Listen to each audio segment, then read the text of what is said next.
আহায় রে কত কষ্ট রে। আমরা যদি একটা মায়া থাকতো তাহলে আমরা কষ্টটা বুঝতে হইলে ঠিক নি কথা। আর আমরা যদি ওখানে যদি একটা ফুতের বউর বিয়ে করে নিতে পারেন, আরে একটা ফুট যদি বউ আনতাম, হ্যাঁ তাহলে আমার সব কাম করলো তাইলে আমরা কষ্টটা বুঝতে হইলে আমার কষ্টটা বুঝলো হ্যাঁ। শুনেন, মায়ারা যদি মার কষ্ট বুঝতো তাহলে মায়ারা কইলো না হইলে বাহর বাদ গেলে কটা দিন শান্তি খাইতারি। মানে কি তা বাহর বাদ গিয়ে উঠতে হয় মা কইরা কইরা খাওয়ায়, একটু কষ্ট লাগে না?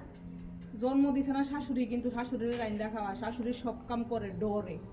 মা জন্ম দিছে, মার আবার রাইন্দা বেড়া খাওয়াইছে, কিন্তু মারা কিছু করে খাওয়ায় না। বাহার বাদ গেলে শুনলে মহা আলিস্য ধরে ঘুমিয়ে ঘুমিয়ে ভাত খায়, মা রান্ধে খায়, মা সব কাম করে বইবে মোবাইল টিপে। মালিকে একটু কষ্ট লাগে না? কষ্ট লাগে না একটু? মার কামটি করন জানা, শ্বশুর বাড়িতে তো সব কাম করতে পারে, বাহার বাদ গেলে কিছু করতে পারে না। হেরুমা জিয়াই এনে আমার সব কাম করে নেবো, আইলে তো আমার ঘুমাই থাকবো, বা শ্বশুর বাড়িতে আমরা ঘুমাই থাকবো, কোনো কাম করতে না, হে আমারই করো না। আর হুতর বউ, হুতর বউরা যদি কোনো কাম নাও করায়, এরপর হুতর বউ ঘুমোতে স্ট্যাটাস দিব, মা মাই হয়, শাশুড়ি শাশুড়িই হয়, শাশুড়ি কোনোদিন মা হতে পারবে না।